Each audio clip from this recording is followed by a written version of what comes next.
Thailand says Southeast Asian nations are committed to signing what is set to be the world's biggest trade deal next year.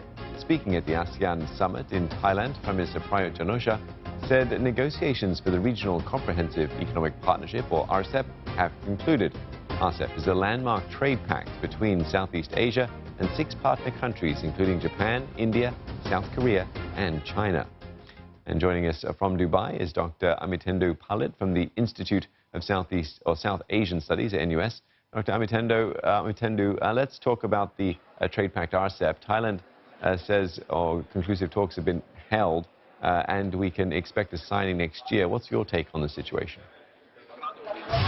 I would consider this to be a milestone achievement because the RCEP has been negotiated for the last 7 years almost. We began negotiating this in 2013.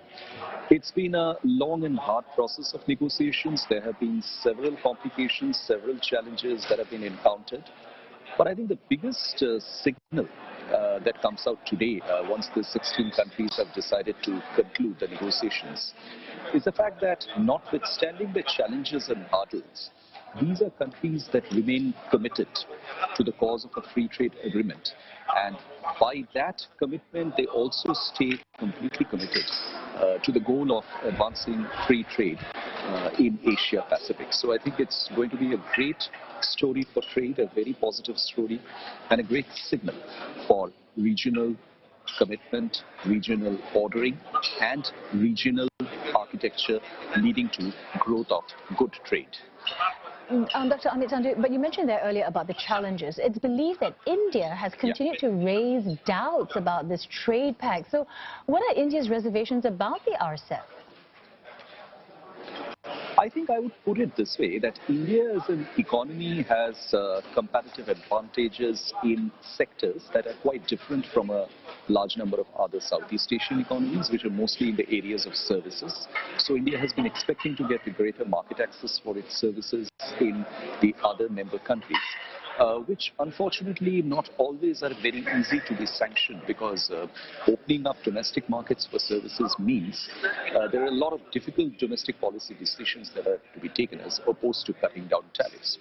Number 2 is that India has had a fairly disappointing record of benefiting from free trade agreements, as certain studies show, because these studies reflect relatively poor and low utilization of the free trade agreements.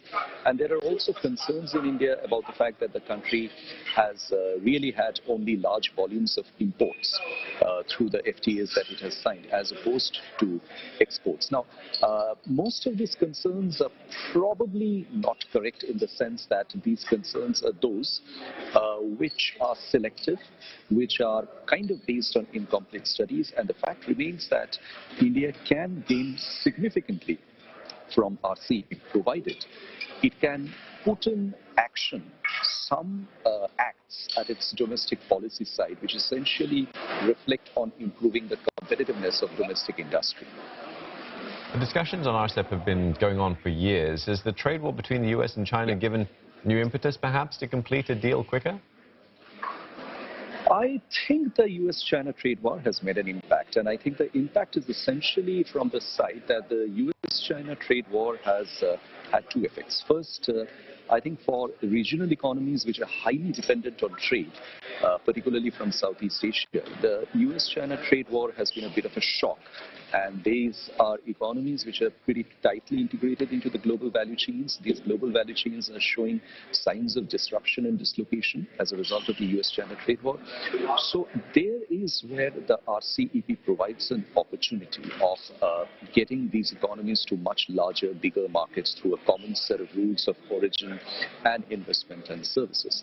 And it is also a signal that much as the US-China trade war remains at the level where it is, there are other countries of the world, particularly from Asia, who are able to come together, talk, and take the agenda of trade forward. Many thanks for your thoughts this evening, Dr. Amitendo Palit from the Institute of South Asian Studies at NUS.